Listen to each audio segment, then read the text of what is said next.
Alanine के अंदर तब्दील हो रहा होता है। और ये कौन सा विटामिन हेल्प करता है? विटामिन बी 6 करता होता है।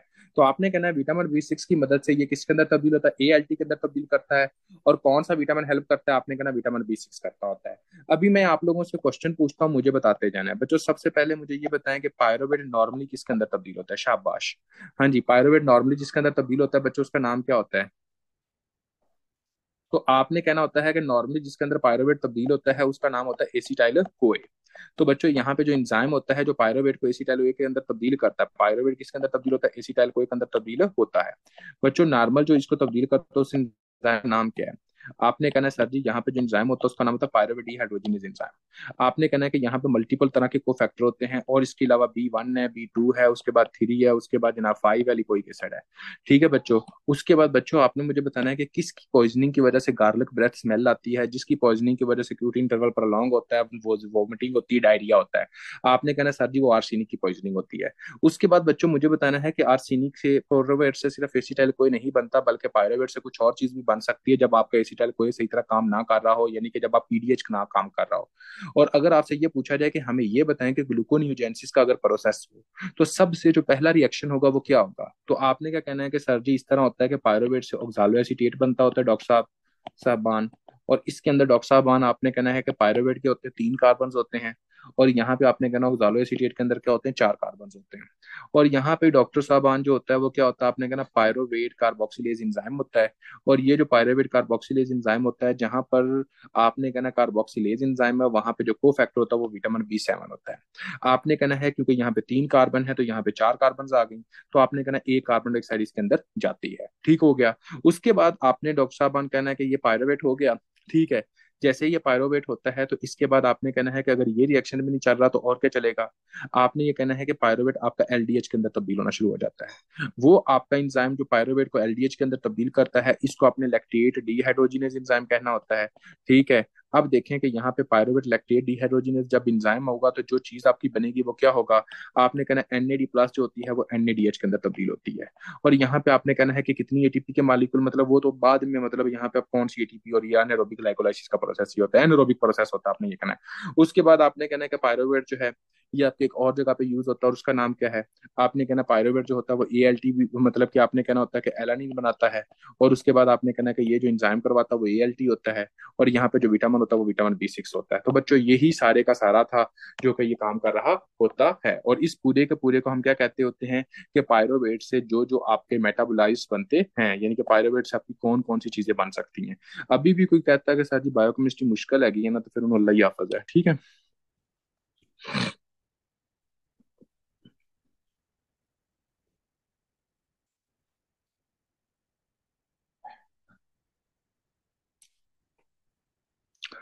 अच्छा जी, एक बात आप लोगों ने अपने जहन के अंदर रखनी है। जब ये कहा जाता है कि पायरोवेट से ये जो लैक्टेट बनता है, ये आपका रिएक्शन किस जगह पे ज्यादा देखने को मिलता है? आपने कहना है कि ये एनारोबिक ग्लाइकोलाइसिस का एंड प्रोडक्ट होता है। और आपने कहना होता है कि ये कहाँ पे हो सकता है? आपने बच्चों कहना है कि आप आरबीसी के अंदर देख सकते हो ये। आपने कहना है, ठीक है, आपने ये कहना होता है कि ये किसके अंदर हो सकता है? आपने कहना है ये किडनी के अंदर हो सकता है, किडनी, लेंस, उसके बाद टेस्टिस। ठीक है बच्चों, इसको रट्टा लगाना है। किडनी हो गया, लेंस हो गया, टेस्टिस हो गया, आरबीसी हो गया, डब्ल्यूबीसी हो गया, इनके अंदर ये देखने को मिलता है। अभी हमने जो सारा पढ़ा है उसको एक दफा रिपीट करते हैं ताकि आप लोगों को मैं बता सकूं। यहाँ पे बच्चों आपने खुद सोचना है कि यहाँ पे क्या है। आपने कहना है कि एक तरह का ये पायरोवेट था। सबसे पहले क्या बनना था? एसिटाइल कोई बनना था, डिहाइड्रोजिनेज था। उसके बाद आपने क्या कहा कि यहाँ पे क्या होता है बच्चों? आपने कहना है कि पायरोवेट डिहाइड्रोजिनेज एनएडी एनएडीएच के अंदर तब्दील होता है। कार्बन डाइऑक्साइड यहाँ पे यूज होती है। ठीक हो गया। और यहाँ पे आपने कहना है कि सॉरी आपका 3 कार्बन है, मतलब कि पायरोवेट डिहाइड्रोजिनेज के अंदर यहाँ पे 3 कार्बन है। एसिटाइल के अंदर कितनी कार्बन होती है? 2 कार्बन होती है, ये भी याद कर लीजिएगा। पायरोवेट के अंदर 3 कार्बन है, एसिटाइल के अंदर 2 कार्बन होती है। तो यहाँ से कार्बन क्या होगा? यहाँ से कार्बन निकलेगी। तो यहाँ पे ये देखें कार्बन डाइऑक्साइड आपकी निकल रही है, ये आपने याद करना है। यहाँ पे आपकी कार्बन डाइऑक्साइड निकलती है। ठीक होगा बच्चों। अब देखें कि यहाँ पे जो हमने पढ़ा कि पायरोवेट एसिटाइल के अंदर जाता है तो ये क्या है? देखें बच्चों, पायरोवेट डिहाइड्रोजिनेज C1B2B3 5 हेलिकोइक acid transition from the glycolysis to TCA cycle, ये आपको पता है कि इसके बाद क्या होगा, टीसीए साइकिल शुरू हो जाएगा। उसके बाद आपने क्या कहना होता है, पायरुवेट से ऑक्सालोएसीटेट बनता है। यहाँ पे क्या आपका ऑक्सालोएसीटेट बना, यहाँ पे बच्चों 3 कार्बन है, यहाँ पे 4 कार्बन है, ठीक हो गया। यहाँ पे आपका इंजाइम कौन सा है, पायरुवेट कार्बोक्सिलेज इंजाइम है बच्चों। यहाँ पे क्या है, कार्बन डाइऑक्साइड एटीपी आपस में मिली और क्या बना, यहाँ पे एक तरह का कार्बन डाइऑक्साइड आपकी एक तरह की ऐड हो रही है। यहाँ पे विटामिन लिख लें, विटामिन B7 होता है। तो यहाँ पे देखें पायरुवेट कार्बोक्सिलेज B7 होता है। Oxaloacetate can replenish the TCA cycle are be used in gluconeogenesis. तो मैंने बच्चों क्या बताया था कि ये कहाँ जाता है, ये आपका बहुत ज्यादा इंपॉर्टेंट रोल अदा करता होता है जब ये ग्लूकोनियोजेंसिस के अंदर जाता है, और ये साथ ही टीसीए साइकिल के अंदर आ रहा होता है। वो कैसे, वो भी हम थोड़ी देर में डिस्कस करते हैं, थोड़ा सा सब्र रखिएगा। उसके बाद बच्चों आपने क्या कहना होता है कि पायरुवेट जो होता है ये कहाँ जाता है, आपने कहना है कि ये आपका लैक्टेट के अंदर जाता है। और जब पायरुवेट आपका लैक्टेट के अंदर जाए, इसका दूसरा नाम होता है कोरी साइकिल। क्या होता है, एक तरह का कोरी साइकिल आप इसको कहते होते हो। आपके यहाँ पे लैक्टेट डिहाइड्रोजिनेज एंजाइम होता है, ये एनएडी प्लस एनएडीएच का आपस में कनेक्शन हुआ, लैक्टेट बना, कोरी साइकिल चला। ज्यादातर कहाँ पे चलता है, आपने कहना है लेंस के ऊपर, किडनी के अंदर, टेस्टिस के अंदर। उसके बाद आपने कहना है कि डब्ल्यूबीसी के अंदर। उसके बाद आपने कहना कोर्निया के अंदर देखने को मिलता होता है डब्ल्यूबीसी और RBC. Lactic acidosis, dehydrogenase B3, end of anaerobic glycolysis, major pathway in RBC, WBC, kidney, lens and testis and cornea. आगे आपने कहना है कि पायरुवेट जो होता है वो एलिनिन के अंदर तब्दील होता है। वो चीज जिसमें पायरुवेट एलिनिन के अंदर तब्दील हो, इस साइकिल को आप कहते हैं कैखिल साइकिल। और यहाँ पे आपने कहना ALT होता है, यहाँ पे आपने कहना B7 होता है, B6 होता है, sorry. Alanine amino transferase enzyme क्या होता है, आपने कहना एलानिन को carrier amino group to the liver for from muscles. मतलब ये होता है कि ये जनाब आपका,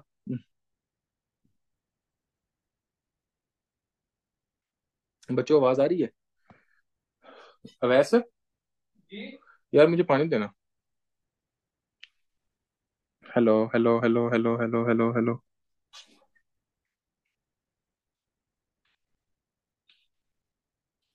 ओके बच्चों, अब देखें, थोड़ा सा आगे फर्दर थोड़ा सा कंटिन्यू करते हैं अभी। अब देखें बच्चों, अगर किसी बंदे के अंदर नेक्स्ट पायरुवेट डिहाइड्रोजिनेस कॉम्प्लेक्स चलता नहीं है तो क्या होता है, ये बड़ा कुछ इंपॉर्टेंट सी बात है। From diagram make less simplicity. Okay हो गया जी, नाजिया समझ आ रही है बच्चे, बाकी छोड़ो।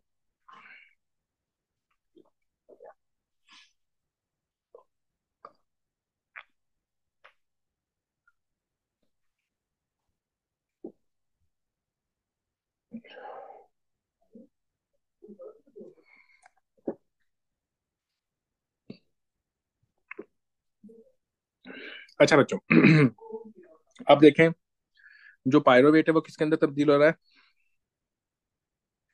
अब देखें, आपने कहना है कि ये किसके अंदर, एसिटाइल के अंदर तब्दील हो रहा है, पायरोवेट, ठीक हो गया बच्चों। अब यहाँ पे नेक्स्ट आप लोगों ने देखना है कि क्या लिखा है। आपने कहना है कि यही जो पायरोवेट होगा वो किस में तब्दील होगा, किसी और तब्दील के अंदर होगा, जब ये नहीं चल रहा होगा। तो बच्चों, जब पायरोवेट डिहाइड्रोजन, पायरोवेट आपका एसिटाइल कोई के अंदर नहीं जाता और पायरोवेट डिहाइड्रोजिनेस नहीं चलता, तो इसको हम कहते हैं पायरोवेट डिहाइड्रोजिनेस कॉम्प्लेक्स डेफिशिएंसी। तो क्या पीछे रह गया, या ये इधर तब्दील होगा या ये इधर तब्दील होगा। तो दो चीजें आप देखोगे, पहली बात मुझे अब आप लोगों ने बतानी है, या फिर ये इधर तब्दील होगा। अगर फॉर एग्जांपल किसी बंदे के अंदर पायरोवेट डिहाइड्रोजिनेस कॉम्प्लेक्स की डेफिशिएंसी हो जाए, तो एग्जाम के अंदर एग्जामिनर ये कह सकता है कि आपके पास कोई ऐसा बंदा आता है जिसके अंदर आप क्या देखते हो कि एक तरह का आपकी, जब लैक्टेट का लेवल बढ़ चुका है। लैक्टेट खुद क्या है, लैक्टेट एक लैक्टिक एसिड है। लैक्टिक एसिड है तो आपकी बॉडी के अंदर क्या, एग्जामिनर क्वेश्चन पूछेगा कि एसिडोसिस हो चुकी है। पहले नंबर पे एग्जामिनर ये कह सकता है कि एक बंदा आपके पास आता है जिसके अंदर लैक्टिक एसिडोसिस है, बच्चों के अंदर हम ये देखते हैं, ठीक है, नंबर 1। नंबर 2 बच्चों, मुझे ये बताइएगा कि जब एसिडोसिस है तो इस पेशेंट की जो पीएच होगी वो कम होगी या ज्यादा होगी। इस पेशेंट की जो पीएच होगी वो कम होगी या ज्यादा होगी। आपने कहना है कि पीएच जो होगी वो इसकी कम होगी। नंबर 3 बच्चों, मुझे अब आप लोगों ने ये बताना है कि क्या ये पायरोवेट सिर्फ लैक्टेट के अंदर ही तब्दील होगा, एलानिन के अंदर तब्दील नहीं हो सकता, ये ऑटोमेटिकली हो सकता है। तो आपने कहना है कि इसकी वजह से आपका जो एलानिन का जो लेवल होता है वो भी क्या होता है, एक तरह का अगर बढ़ा हुआ होगा, ये आपका कह सकते हैं। उसके बाद आप लोगों को ये बात का पता होना चाहिए कि जब आपकी बॉडी के अंदर एक तरह के ये सब्सटेंस नहीं बनते तो क्या होता है। सबसे पहले आपने ये कहना होता है कि बंदे का जो ब्रेन होता है वो डिफेक्ट होता है, जिसकी वजह से आप क्या देखते हो, न्यूरोलॉजिकल इन्वॉल्वमेंट देखते हो, न्यूरोलॉजिकल डिफेक्ट, न्यूरोलॉजिकल इन्वॉल्वमेंट देखते होते हैं। तो ये आपको पता होना चाहिए। अब अगला मैं आप लोगों से बात पूछता हूँ बच्चों, ऑक्सालो एसीटेट के अंदर भी तब्दील होना शुरू होता है, तो ग्लूकोज बनाने में हेल्प करता है, ठीक है। अब आप खुद सोचें कि हाँ जी जनाब, अगर कभी भी आपके पास एग्जाम के अंदर इस तरह क्वेश्चन आए कि जैसा कि for example a 2 month old child present to a 2 month old baby, या present with the mother with the help of the vomiting, vomiting होगी उसके अंदर, ठीक हो गया, unconscious condition, and upon investigation it is confirm that the pH of the patient is 6.5, the patient have the metabolic acidosis and the glucose, and other than that the patients have the problem with the high level of the alanine, high level of the alanine. What is your diagnosis? तो आपने क्या कहना है? आपने ये कहना होता है बच्चों कि इसके अंदर जो मेन डायग्नोज बनता है वो क्या है? आपने कहना है कि हाँ जी जनाब, इसके अंदर ये हो गया कि ये आप लोगों का क्या करेगा, ये इस बंदे के अंदर पायरोवेट डी हाइड्रोजिनस कम्प्लेक्स की डेफिशिएंसी है, वो ये शो करता है। अगर आप लोगों से ये कहा जाए कि अब आपने इसका ट्रीटमेंट करना है तो कैसे करना है, तो बच्चों मुझे ये बताएं कि आप वही रास्ता इख्तियार करोगे। जस्ट इमेजिन करो यहाँ पे एक पर्सन है, यहाँ पे जनाब ये रास्ता है, और यहाँ पे उसके दुश्मन बैठे हुए हैं। तो अगर ये इस रास्ते पे जाएगा तो दुश्मन इसको मार देंगे, ठीक है। तो बेहतर क्या है कि ये जो बंदा है वो क्या काम करे कि इस रास्ते पे जाए ही ना, ठीक है। अगर वैसे ही कोई हो अगलो पैदल और कहेगा मैं देख लांगा, नहीं नहीं डरता नहीं मैं किसी के बाप से, ठीक है, तो वो वाकई नहीं डरता, फिर वो मारा ही जाता है। सबसे पहले उन्हीं को लगती है। तो आपने कहना होता है कि क्या है कि एक तरह का ये रास्ता क्या होगा, आपने चूज ही नहीं करना। तो फिर आपने कौन सा रास्ता चूज करना है? आपने वो रास्ता चूज नहीं करना जो कि पायरोवेट से एसीटाइलिकोइन की तरफ जाता है। आपने कोई और रास्ता तब्दील चूज करना है। तो बच्चों इसके अंदर आप पता हो कौन सी खुराक देते हो? आप इसके अंदर खुद ही कीटोजेनिक डाइट देते हो। कीटोजेनिक डाइट क्या होती है? आपने बहुत ज्यादा सुना होगा, वजन कम न करने के लिए कीटोजेनिक डाइट लें, ये करें वो करें, ठीक हो गया। इसके अंदर बच्चों आपने हाई फैट देनी होती है। क्या देनी होती है? एक तरह की हाई फैट देनी होती है। साथ आप इसके अंदर अमाइनो एसिड दे सकते हो, लाइसिन और ल्यूसिन। क्या दे सकते हैं? एक तरह का ल्यूसिन। ये दो होती हैं, हाई फैट और थोड़ी सी प्रोटीन वाली डाइट, जिसको आप क्या कहते होते हैं? एक तरह का अमाइनो एसिड। किसने बात कर दी? लाइसिन और ल्यूसिन की। अब बात करने का मकसद क्या है बच्चों? बच्चों आप किसी भी जगह पर बायोकेमिस्ट्री के अंदर ये नहीं पढ़ेंगे कि हाँ जी जनाब कि आपका जो है जो फैट है वो जनाब आपकी पायरोवेट के अंदर तब्दील हो रही है। फैट आपकी पायरोवेट के अंदर तब्दील नहीं होती, या इस सॉरी एसीटाइलिक के अंदर, तो पायरोवेट से एसीटाइलिक के अंदर तब्दील हो रही है। फैट आपकी नो डाउट आपका क्या करवा सकती है? आपका एक तरह का आप ये कह सकते हैं कि जो फैट होगी वो आपकी बॉडी के अंदर ग्लूकोज बनाने में हेल्प कर सकती है। फैट आपकी बॉडी के अंदर ये सारा कर सकती है, एनर्जी देती है आपको फैट। तो आपने क्या काम करना है कि दूसरा रास्ता वैसे ही छोड़ देना है। तो यही इसकी खुराक है, यही इसका इलाज है। आपने डाइट तब्दील करनी है, ना कि आपने गोलियां देनी है, ठीक हो गया? ये आपको पता होना चाहिए। जी बिल्कुल, नॉन कार्बोहाइड्रेट सब्सटेंस की तरफ आते हैं, लेकिन बेहतर क्या है? Ketogenic diet. तो यहाँ पे बच्चों क्या लिखा हुआ है, यहाँ पे आप लोगों ने थोड़ा सा गौर करना है। Causes a build up pyruvate that gets shunted to lactate LDH and alanine ALT via X linked. Neurological defect देखते हैं, लैक्टोपेसिडोसिस देखते हैं, सीरम एलानिन का लेवल ज्यादा होती है starting in infants. High intake of the ketogenic nutrients, high fat content and high leucine and lysine. ठीक होगा बच्चों? यहाँ तक कोई ऐसा बच्चा जिसको किसी तरह का कोई एक सिंगल भी क्वेश्चन है वो बंदा पूछ सकता है, वरना हम आगे कंटिन्यू करते हैं। जी बच्चों, कोई ऐसा बच्चा जिसको एक सिंगल भी क्वेश्चन है, किसी को कंफ्यूजन है, वो बंदा पूछ सकता है, वरना हम आगे कंटिन्यू करें।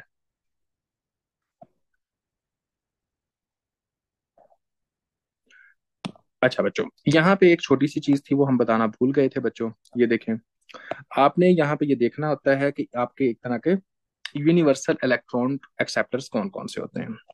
तो यूनिवर्सल इलेक्ट्रॉन एक्सेप्टर्स के बारे में आपको इस बात का पता होना चाहिए कि इसके अंदर कौन कौन सी चीज आती है।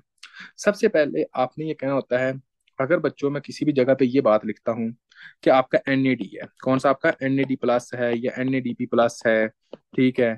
तो यहाँ पे जो मैं बात कर रहा हूँ वो किसकी बात कर रहा हूँ? आप किसकी बात कर रहे हो? यहाँ पे कौन सा विटामिन होगा जो कि यहाँ पर हेल्प कर रहा होता है? एनएडी प्लस है या एनएडीपी है, यहाँ पर कौन सा विटामिन होगा बच्चों? तो आपने कहना है कि यहाँ पे जो विटामिन होता है उसको आप कहते हैं विटामिन बी 3 है। कौन सा विटामिन है? विटामिन बी 3 है। दूसरी बात बच्चों मुझे आपने ये बतानी है, जैसा कि मैंने बताया कि अगर यहाँ पे एनएडी प्लस है, एनएडीपी है, विटामिन बी 3 है। दूसरी बात अब मुझे आप लोग बताइएगा कि फॉर एग्जाम्पल कि इसका जो क्या होता था बच्चों, अभी मैं आपको विटामिन की तरफ लेके जाता हूँ, वहां पे विटामिन बी 3 के ऊपर वहां पे बहुत अच्छा करके उन्होंने लिखा हुआ है कि इनका जो दूसरा नाम होता है वो निकोटिनोमाइड होता है। क्या होता है? एक तरह का, यहाँ पे आपने कहना है कि हाँ जी जनाब इसका जो दूसरा नाम होता है वो कहता है एक तरह का आल्सो कॉल्ड। आपने कहना होता है कि एक तरह का, आपने कहना constitution of NAD, NAD plus. उसके बाद यहाँ पे क्या होता है? ट्रिप्टोफॉन डिसलिपिडीमिया। यहाँ पे आपके होता है यार निकोटीनिक एसिड, ठीक है। आपने कहना ये कहता है एक तरह का निकोटीनिक एसिड या निकोटिनामाइड कहते होते हैं, या लिखना है निकोटिनामाइड कहते हैं बच्चों, ठीक है, ये आपने कहना है। उसके बाद विटामिन B2 है जिसको हम क्या कहते हैं, एक तरह का रेबोफ्लेविन कहते होते हैं। और ये क्या है, आपने कहना है कि FAD और FMN होता है। और ये किसके अंदर होते हैं, ये आपके एज अ को फैक्टर होते हैं किसके अंदर, रिडॉक्स रिएक्शन के अंदर। ये आपका को फैक्टर होते हैं, एक तरह का आपने कहना होता है used in redox reaction as a cofactor bye dehydrogenase enzyme. बात करने का मतलब क्या है, बात करने का मतलब ये है बच्चों कि आपने ये कहना होता है कि आपका विटामिन B2 और B3 ये दोनों क्या काम करते होते हैं, ये रिडॉक्स रिएक्शन के अंदर आपकी हेल्प करते होते हैं। और ये क्या काम करते होते हैं बच्चों, आपने कहना है कि जैसा कि मैंने बताया कि ये रिडॉक्स रिएक्शन के अंदर आपकी क्या करते हैं, एक तरह की हेल्प करते हैं। ठीक हो गया। विटामिन B2 कहाँ पे आएगा, आपने कहना ये आएगा आपका FAD FMN FAD की तरफ। विटामिन B कहाँ पे आएगा, आपने कहना ये आएगा NAD प्लस NADP की तरफ। कहाँ पे आपका NADP की तरफ आएगा विटामिन B3, यहाँ आएगा आपका एक तरह का, यहाँ पे इसको आपने कहना है कि निकोटीनामाइड, निकोटीनिन कैसे कहते होते हैं।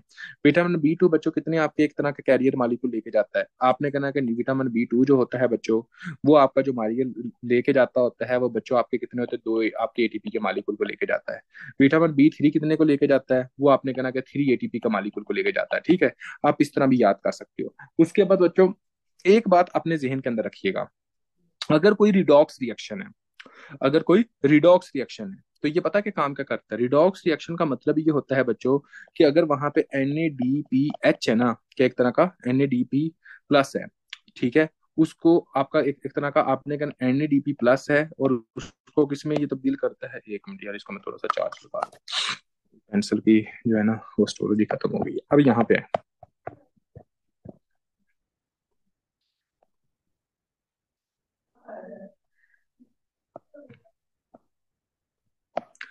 अच्छा जी बच्चों, अब देखें, आपने कहना है कि NADP+ है ना, तो ये आपका क्या होता है, आपने कहना है कि NADP+ जो होता है ये उस वक्त पैदा होता है, यानी कि NADP+, और एक होता है एक तरह का NADPH के अंदर तब्दील होता है। आपने बच्चों ये अपने जहन के अंदर रखना होता है कि NADP जो प्लस होता है ये आपका कैटाबोलिक जो प्रोसेस होते हैं उसके अंदर तब्दील होता है। ठीक है, और उसके बाद आपने कहना है कि NADPH जो होता है ये कब बनता है, यूज होता है, आपने कहना कि ये एनाबोलिक प्रोसेस में होता है। कब होता है, एक तरह का एनाबोलिक प्रोसेस में होता है। अब ये कैटाबोलिक और एनाबोलिक प्रोसेस कौन से हैं बच्चों, एनाबोलिक प्रोसेस वो होते हैं जो कि सिंथेसिस करवाते हैं बच्चों, कैटाबोलिक प्रोसेस वो होते हैं जो कि ब्रेक डाउन करवाते हैं। तो अगर फॉर एग्जांपल यहाँ पे ये कहा जाए कि कुछ कैटाबोलिक प्रोसेस हैं, तो वहां पे आपने जो आंसर लगाना है आपने कहना है कि ये वो प्रोसेस होते हैं जो कि डिस्ट्रक्शंस करवाते हैं, जो कि ब्रेक डाउन करवाते हैं। अगर किसी जगह पे ये आ जाए कि आपका एनाबोलिक प्रोसेस है, तो आपने कहना है कि ये वो प्रोसेस होते हैं जो कि सिंथेसिस करवाते हैं। एनाबॉलिक प्रोसेस आपकी ज्यादातर जिसकी सिंथेसिस करवाते होते हैं वो बच्चों स्टीरॉइड हो सकता है, फैट हो सकती है। ठीक हो गया। और एक बात आप लोगों ने अपने जहन के अंदर रखनी है, ये बहुत ही आपकी इंपॉर्टेंट है, वो क्या, आपने ये कहना है कि ये NADPH पता है क्या काम करता होता है, ये NADPH आपकी बॉडी के अंदर आपको प्रोटेक्ट करता है। कैसे, अभी हम इसको देखते हैं। चलो जी थोड़ी बहुत चार्ज होगी होगी। अब देखते हैं कि हाँ जी जनाब NADPH कैसे आपका प्रोटेक्ट करता है। अब देखें फॉर एग्जांपल यहाँ पे सबसे पहले हमने क्या कहा कि NAD+ हो सकता है, उसके बाद आपने कहना NADP हो सकता है, NADPH हो सकता है, मतलब कि ठीक है NADPH हो सकता है बच्चों। मैं अब आप लोगों से क्वेश्चन पूछता हूँ बच्चों, मुझे बहुत ज्यादा आप लोगों ने सोच समझ के इसका आंसर देना है। अगर फॉर एग्जांपल NAD+ से NADH बनेगा तो आपने कहना है कि ये कौन सा है, आपने कहना है ये काटाबोलिक रिएक्शन है, इसकी ये तोड़ रहा है कोई ना कोई चीज। उसके बाद अगर NADPH जो है वो आपका इधर यूज हो रहा है किसी जगह पे, तो आपने कहना है कि ये एनाबोलिक प्रोसेस है। ये एक तरह का एनाबोलिक प्रोसेस है, ये कोई ना कोई चीज की प्रोटेक्शन करवा रहा है, या एक तरह की सिंथेसिस करवा रहा है, या क्या एक तरह का आप प्रोटेक्शन करता है, या क्या करता है, एक तरह का सिंथेसिस करता होता है।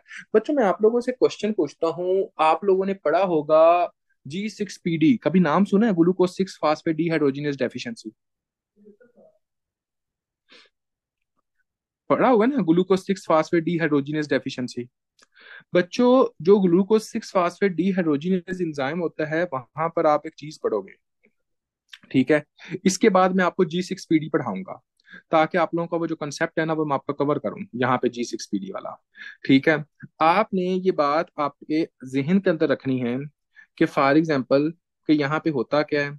आपने ये कहना है, जस्ट इमेजिन करें, यहाँ पे मैं भी थोड़ा सा लिंक बताने लगा हूँ, ठीक है, यहाँ पर जो बच्चे एक्टिवली बैठे होंगे उनको बहुत अच्छे तरीके से समझ आ जाएगी और उनका कंसेप्ट मोर देन 100% क्लियर हो जाएगा। क्यों, क्योंकि कभी ऐसा नहीं हुआ कि ये G6PD से एग्जामिनर क्वेश्चन ना पूछता, ये बहुत ही हाई यील्ड टॉपिक है। देखिए बच्चों, यहाँ पे आपने कहना है कि ये ग्लूकोज सिक्स फास्फेट डिहाइड्रोजिनेज एक एंजाइम होता है, ठीक है। वो क्या काम करता होता है, वो ग्लूकोज सिक्स फास्फेट को सिक्स फास्फोग्लूकोनेट के अंदर तब्दील करता है। किसके अंदर तब्दील करता होता है, एक तरह का आपने कहना है ग्लूकोज सिक्स फास्फेट को आपने कहना होता है कि ये ग्लूकोज सिक्स फास्फेट के अंदर तब्दील करता है, और सॉरी ग्लूकोज सिक्स फास्फेट को सिक्स फास्फोग्लूकोनेट के अंदर तब्दील करता होता है। उसके बाद आपने कहना है कि यहाँ पे जो एंजाइम होते हैं वो कौन से होते हैं, glucose six phosphate dehydrogenase enzyme होता है। क्या होता है, एक तरह का डिहाइड्रोजिनेज एंजाइम होता है। जब ये glucose six phosphate dehydrogenase enzyme होता है ना बच्चों, यहाँ पे NADP प्लस से आपका क्या बनता है, NADPH बनता है। क्या बनता है, एक तरह का NADPH बनता है। ये जो आपका NADP प्लस से NADPH बना है, ये आपका जो NADPH होता है बच्चों, ये क्या काम करता होता है, आपने कहना है कि ये ऑक्सीडाइज्ड ग्लूटाथाइयोन को रिड्यूस्ड ग्लूटाथाइयोन के अंदर तब्दील करता है। क्या करता है, एक तरह का रिड्यूस्ड ग्लूटाथाइयोन के अंदर तब्दील करता है। बच्चों ये जो रिड्यूस ग्लूटाथायोन होते हैं, ये आपकी बॉडी के अंदर क्या काम करते हैं, आपने कहना होता है कि ये जो रिड्यूस ग्लूटाथायोन होते हैं बच्चों, ये आपकी बॉडी के अंदर से जो फ्री रेडिकल्स होते हैं उससे इंजरी से बचाते हैं। ठीक है, अब एक लम्हे से समझिएगा, थोड़ा सा गौर कीजिएगा। हाँ जी जनाब, अब आपको पूरे का पूरा मैकेनिज्म पढ़ाता हूँ, फिर मैं इधर सारा आता हूँ। अब आप कुछ सोचें, अगर फॉर एग्जाम्पल किसी बंदे के अंदर ग्लूकोज सिक्स फास्फेट डिहाइड्रोजिनेज ना हो, तो मुझे ये बताइएगा क्या ग्लूकोज सिक्स फास्फेट सिक्स फास्फोग्लूकोनेट या ग्लूकोनोलैक्टोन के अंदर तब्दील होगा, शाबाश ये बताइएगा। नहीं होगा। क्या आपका NADP प्लस आपका NADPH के अंदर तब्दील होगा बच्चों, ये बताइएगा। क्या आपका NADP प्लस आपका NADPH के अंदर तब्दील होगा, नहीं होगा। जब आपका NADPH ही नहीं बन रहा, तो अब आपने मुझे एक बात और बतानी है बच्चों कि इसके नतीजे में एक तरह का क्या आपका ऑक्सीडाइज ग्लूटाथायोन रिड्यूस ग्लूटाथायोन के अंदर तब्दील होगा, आपका रिड्यूस ग्लूटाथायोन नहीं बनेगा। तो बच्चों आपने ये कहा कि आपका NADPH क्या काम करता होता है, रिड्यूस्ड ग्लूटाथायोन बनाता है, रिडक्शन करवाता है। जब आपका रिड्यूस ग्लूटाथायोन नहीं होगा, तो आपकी बॉडी के ऊपर जो फ्री रेडिकल्स होंगे वो अटैक करेंगे। जब आपकी बॉडी के ऊपर फ्री रेडिकल्स अटैक करेंगे, तो इसके नतीजे में क्या होगा कि आपकी आरबीसीज जो होंगे वो डैमेज होंगे। जब आपकी आरबीसीज डैमेज होंगे, तो आपकी बॉडी के अंदर आरबीसीज जो होंगे वो कम हो जाएंगे। और वो कंडीशन, जब आपकी आरबीसीज आपकी बॉडी के अंदर कम हो जाएंगे, इस कंडीशन को हम अनीमिया कहते हैं। और ये आरबीसीज आपकी बॉडी के अंदर क्यों कम हो रहे हैं, क्योंकि इनकी हीमोलाइसिस हो रही है, डिस्ट्रक्शन हो रही है। और इस तरह के अनीमिया को हम क्या कहते हैं, हीमोलाइटिक अनीमिया कहते होते हैं। तो बच्चों मुझे अब आप लोगों ने बताना है, मैंने यहाँ पे एक बात आपको बताई थी कि जो NADPH होता है वो क्या काम करता है, आपकी बॉडी के अंदर प्रोटेक्शन करता है। NADPH क्या काम करता होता है, आपकी बॉडी के अंदर स्टीरॉइड की सिंथेसिस करवाता होता है। NADPH क्या होता है, ये आपकी बॉडी को प्रोटेक्ट करता होता है। ठीक हो गया।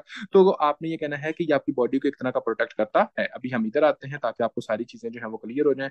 इसी वजह से हमने कहा कहना है कि रट्टा नहीं लगाना, चीजों को कंसेप्ट बाय कंसेप्ट याद करना है, क्योंकि ये चीजें अगर आप कंसेप्ट से याद करोगे तो उसका आपको फायदा होगा, अगर रट्टा लगाओगे तो भाईजान समझो फिर काम खराब है। अब देखें, NADPH is an anabolic process.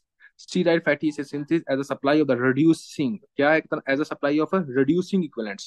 तो भाई हमने ऑक्सीडाइज ग्लूटाथायोन को किसके अंदर तब्दील किया, ये बताएं। ऑक्सीडाइज ग्लूटाथायोन को हमने किसके अंदर तब्दील किया, आप सबको पता है कि ऑक्सीडाइज ग्लूटाथायोन को हमने रिड्यूस ग्लूटाथायोन के अंदर तब्दील किया। और यहाँ पे क्या होता है, आपने कहना NADPH is a product of HMP shunt. किसके अंदर बनती है, HMP शंट।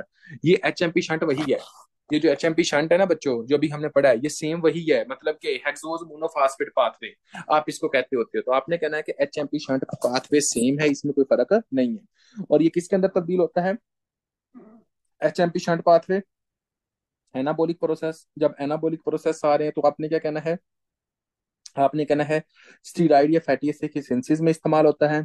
आपने कहना रिस्पिरेटरी बस्ट के अंदर इस्तेमाल होता है। रिस्पिरेटरी बस्ट हम यहाँ पे भी डिस्कस करेंगे और हम माइक्रोबायोलॉजी के अंदर भी डिस्कस करते होते हैं, परेशान नहीं होना। यहाँ पर आपने कहना साइटोक्रोम P450 जो होता है एंजाइम, वहां पे भी NADPH इस्तेमाल होता है। और ग्लूटाथियोन रिडक्टेज जो एंजाइम है वहां पे भी होता है। अभी ग्लूटाथियोन रिडक्टेज एंजाइम को हमने पढ़ लिया, जो भी यहाँ पर अभी हमने देखा था वो कैसे इस्तेमाल होता है। ठीक है, तो अगर फॉर एग्जाम्पल बच्चों यहाँ पे अब आपने याद रखना है क्या बातें, आपने सिर्फ 2 से 3 बातें याद रखनी है कि यूनिवर्सल इलेक्ट्रॉन एक्सेप्टर के अंदर क्या होता है। आपने कहना है यहाँ पर मेनली 2 होते हैं। आपने कहना है कि क्या क्या, आपने कहना है कि एक तो वो होते हैं जिसको आप कहते हैं NADP प्लस और NADP प्लस होता है, जो कि विटामिन B3 से बनता है। किससे बनता है, फ्रॉम विटामिन B3, आपने ये कहना है। ठीक हो गया बच्चों। उसके बाद आपने कहना होता है कि आपका FAD होता है जिसको हम राइबोफ्लाविन कहते हैं, फ्रॉम विटामिन B2 बनता है। उसके बाद आपने कहना होता है कि जब आपका NAD प्लस होगा, वहां पे आपने कहना है कैटाबोलिक रिएक्शन होंगे, जहां पे आपका NADPH होगा वहां पे आपने कहना एनाबोलिक रिएक्शन होगा। सिंपल। कैटाबोलिक रिएक्शन कहाँ पे, NADP+, NAD+, उसके बाद कैटाबोलिक रिएक्शन, एनाबोलिक रिएक्शन कहाँ पे, जहाँ पे NADPH, ठीक हो गया। उसके बाद बच्चों आपने ये कहना होता है कि ये क्या काम करता है, आपने ये कहना है कि ये आपकी बॉडी के अंदर एक तरह का एक तरह का HMP जो शंट पाथवे होता है उसकी सिंथेसिस में हेल्प करता होता है। आपने ये कहना है कि ये एनाबोलिक प्रोसेस को स्टिमुलेट करता है, ये रिस्पिरेटरी बस के अंदर हेल्प करवाता होता है, ये साइटोक्रोम P50 सिस्टम को हेल्प करता है, ये ग्लूटाथायोन की रिडक्शन करवाता है। यहाँ तक कोई ऐसा बच्चा जिसको नहीं समझ आई वो बंदा पूछ सकता है, वरना हम आगे कंटिन्यू करते हैं, ठीक है।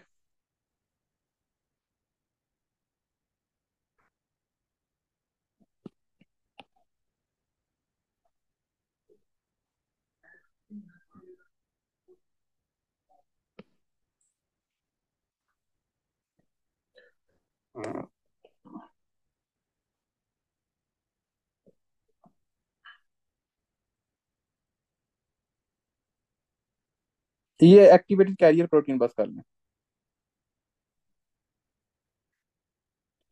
ये एक्टिवेटेड कैरियर कर लें, ठीक है। बायोकेम बच्चों छोटा सब्जेक्ट नहीं है, काफी बड़ा सब्जेक्ट है।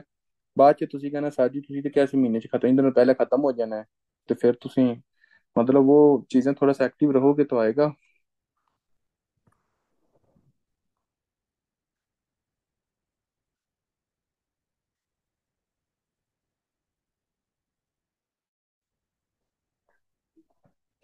अब देखें बच्चों, यहाँ पे हम पढ़ते होते हैं कि एक तरह का activated carriers. Activated carriers medical का मतलब क्या होता है कि एक तरह का कौन सी चीज जो है वो किसी को एक तरह का लेके चलती है, ठीक हो गया। अब मुझे आपने ये बताना है कि अगर ATP है, एडिनोसिन ट्राईफास्फेट, तो ये कितने फास्फेट ग्रुप लेके जा रही है, 3 फास्फेट। एडिनोसिन डाईफास्फेट ये कितने मालिक्यूल लेके जा रही है, 2 फास्फेट ग्रुप लेके जा रही है। तो वो कह रही है कि कैरियर मालिक्यूल कौन से इसके अंदर एक तरह का मालिक्यूल जा रहे होते हैं जब ये एक्टिव होता है। तो बच्चों आपको पता है कि ATP के अंदर क्या होता है, फास्फेट जाता होता है, फास्फेट ग्रुप जाता होता है ATP के अंदर, 3 फास्फेट मालिक्यूल। अब NADH, FADH2, उसके बाद NADPH। बच्चों ये क्या काम करते हैं, ये आपके मालिक्यूल को कैरी करके, 2 ATP के मालिक्यूल, 3 ATP के मालिक्यूल, हमने यही पढ़ा था।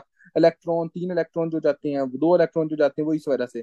अब देखें, एसिटाइल को ए आपने पढ़ा होगा, जिसके अंदर हमने कहा था, और लिपोमाइड जिसके अंदर मैंने कहा था बच्चों पे देखो, आपका जहां पे को ए होता है वहां पर आप देखते हो कि इसी पायरोवेट से एसिटाइल को ए बन गया, ठीक है। आप क्या करते हो, असाइल को ए आपने ऐड किया, और वो किसको ऐड करता होता है, आपने कहना है कि आपके एक असाइल को ए होता है, जैसा कि बच्चों एक तरह का आपने कहना है कि पायरोवेट से एसिटाइल को बनता है ना। तो ये क्या ऐड होता है, असाइल को ए उसके अंदर ऐड होता है। ये मैंने आपको बायोकेमिस्ट्री के अंदर पढ़ाया था, अभी पढ़ाया था जब मैं विटामिन्स पढ़ा रहा था बच्चों। और आपको मैंने पढ़ाया था कि असाइल को ए जो होता है वो वहां पे हेल्प करते होते हैं जो कैरियर है। उसके बाद बायोटीन, भाई बायोटीन किसको लेके जाता है, कार्बोक्सिलेशन रिएक्शन है तो कार्बन डाइऑक्साइड को लेके जाएगा ना। टेट्रा हाइड्रोफोलेट किसको लेके जाता है, एक कार्बन, आपको पता है कि हाँ जी जनाब, एक कार्बन को लेके जाते होते हैं, ठीक है। उसके बाद बच्चों आपको पता होना चाहिए कि एक तरह का सैम, ठीक है, यानी कि देखो सैम इधर भी आ गया। आपने कहना है कि एस एडिनोसाइल मैथ्यूनिन जो होता है, एस एडिनोसाइल मैथ्यूनिन जो होता है वो किसको कैरी करता है, आपने कहना होता है बच्चों कि ये आपका मिथाइल ग्रुप को कैरी करता होता है। जैसा कि आपको कैसे होमोसिस्टीन को जो मैथ्यूनिन के अंदर तब्दील करवाता है उसमें क्या होता है, साथ ही इसके अंदर क्या होता है, मिथाइल कैरियर कर रहा होता है, समझ आ गई बच्चों। तो आपने कहना है जो सैम होता है उसके अंदर क्या आता है, एक तरह का मिथाइल आता है। बेसिकली ये है क्या, सारे का सारा रट्टा और कुछ भी नहीं है।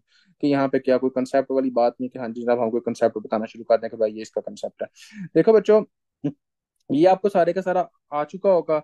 और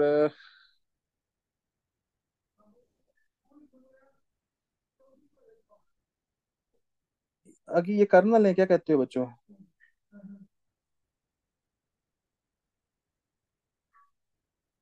ये इस तरह आता है कि जैसा कि फॉर एग्जांपल टेट्रा हाइड्रोफोलेट, देखें, अगर ये पूछा पूछा जाए कि हाँ जी जनाब टेट्रा हाइड्रोफोलेट जो होता है वो किसको कैरी करता है, आपने कहना एक कार्बन को। अगर ये पूछा जाए कि जो आपका सैम होता है वो किसको कैरी करता होता है, आपने कहना मिथाइल ग्रुप को। अगर ये पूछा जाए कि विटामिन B7 किसको करता होता है, आपने कहना बायोटीन को, ठीक है। मतलब को जो सब्सटेंस है वो किसको कैरी कर रहा है वो आपने उसका नाम बताना, ठीक है। आपने क्या कहना, एक तरह का उसका नाम बताना होता है। चलो एक मैं और चीज बताता हूँ, एक मिनट जी।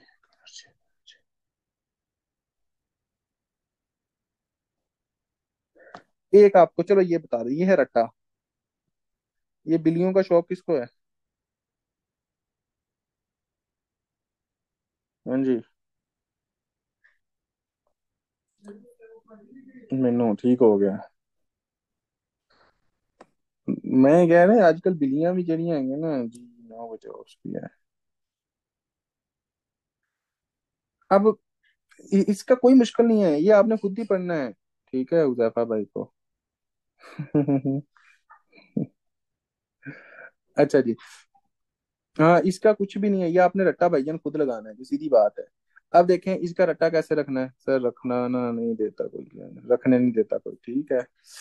अच्छा जी, अब देखें चाइना वाले हो ना, खा ना लो कहीं, क्या पता लगता है। अब आपने कहना है कि हाँ जी जनाब, माइटोकॉन्ड्रिया और साइटोप्लाज्म के अंदर क्या होता है। सबसे पहले आपने कहना है कि यार ये रिएक्शंस के नाम है, आपकी बॉडी के अंदर जो जो रिएक्शंस हो रहे हैं ना, अब आपने इनको रट्टा लगाना है कि ये वाले रिएक्शंस कहाँ पे होते हैं और दूसरे वाले रिएक्शंस कहाँ पे होते हैं, ठीक हो गया। अब आपने ये कहना है कि माइटोकॉन्ड्रिया के अंदर जो रिएक्शंस होते हैं, वो आपने कहना है कि एक तरह का किस तरह याद कर सकते हैं। अगर कोई बंदा बहुत ज्यादा खाता है और उसको बंदा कहे कि भाई तू मोटा हो जाएगा, कम खाया कर, कहता मैं खाऊंगा जरूरी, फैट ओके है, फैट मुझे कबूल है लेकिन मैं खाऊंगा, ठीक होगा। तो इसको याद करने का तरीका क्या है, फैट ओके। ये इसका निमोनिक है, फैट ओके, कोई प्रॉब्लम ही नहीं है, ठीक हो गया। आपने ये कहना है फैट ओके, उसके बाद आपने क्या कहना है, हग।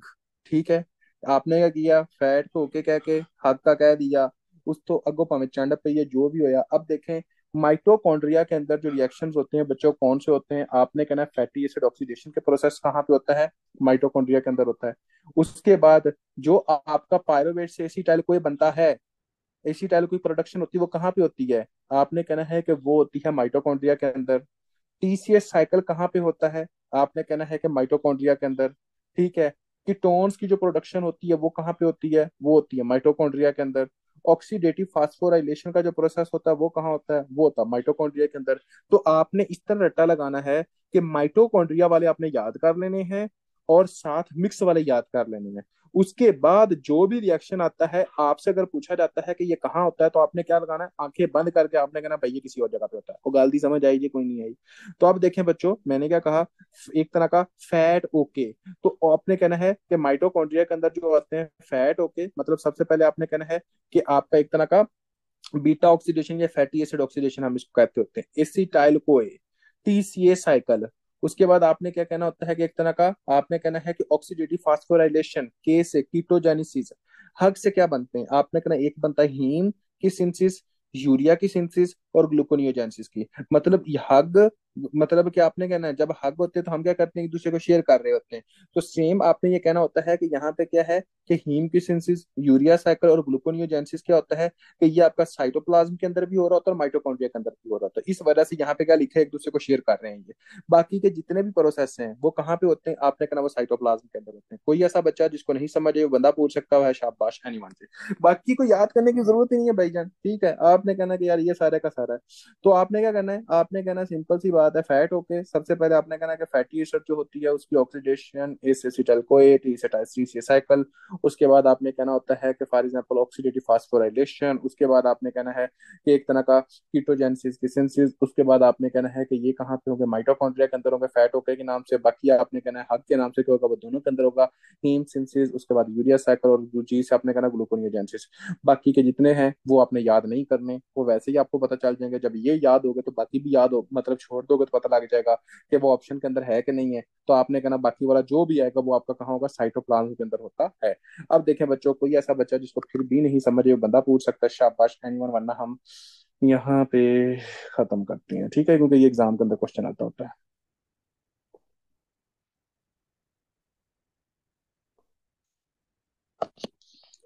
ओके बच्चों यार, अपना बहुत सारा ख्याल रखिएगा, फी मान अल्लाह हाफिज।